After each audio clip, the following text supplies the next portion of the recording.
رزق چې انسان په غیر داغې نه پاتې کېدی نشي. ابراهیم علیه السلام هغه په دویمه درجه کې خو او په اوله درجه کې امن کې خو. ولې؟ ځکه که چېرته په یو ملک کې، په یو کلي کې، په یو قوم او په یو معاشره کې امن وي، نو رزق به بیا هغوی ته میلاوېږي. چې امن وي روزګار به هغه کولی شي، چې امن وي ترقي به هغه کولی شي، چې امن وي تعلیم به هغوی کولی شي، چې امن وي د مال به محفوظ وي، چې امن وي د جان به محفوظ وي، چې امن وي د کور به محفوظ وي، چې امن وي دی به په خپله باندې محفوظ وي، قتل و غارت به نه کېږي، دهشتګردي به نه کېږي، خوف او یره به نه وي، امن و امان به وي. نو اولنې د اسلام د طرف نه اولنې حکم چې دی او اولنې زور چې ورکړی شوی دی هغه په امن باندې ورکړی شوی. د ټولو نه اهم شیز چې کوم دی دا د مسلمان دپاره امن دی، دا د انسان دپاره امن دی. او د صحیح مسلمان او د مؤمن تعریف چې نبی علیه الصلاة والسلام کړی دی په دې الفاظو یې کړی دی چې هر هغه انسان چې نور انسانان د لاس د ضرر نه، د ژبې د ضرر نه، د هغوی نفسونه او د هغوی وینې په امن کې، المؤمن من امنه الناس، اسلام مسلمان او امن. د دې الفاظو د یو بل سره ډېر ژور تعلق دی.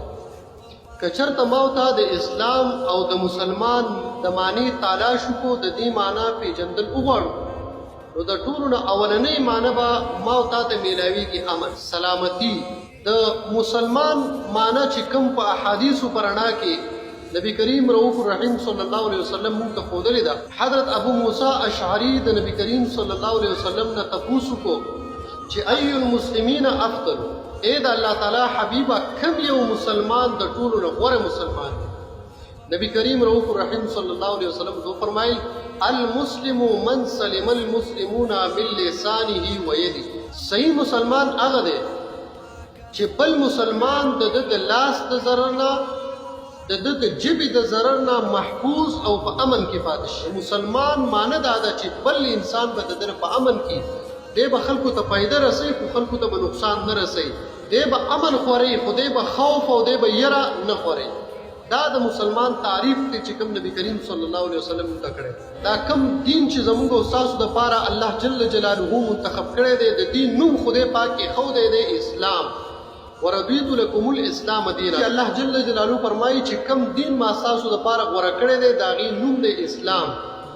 ان الدین عند الله الاسلام، دین د الله په نسبت باندې زما او ستا دپاره هغه اسلام. اسلام د سلامه یا د سلیمه نه ماخوذ دی او د دې معنی ده خیر و عافیت، سلامتی، امن. دا د اسلام معنی ده. نو اسلام چې کوم دی هغه مسلمانانو ته او هغه قوم ته، یو معاشرې ته او هغه دنیا ته د امن پیغام ورکوي، هغه دنیا ته د بایچاري پیغام ورکوي.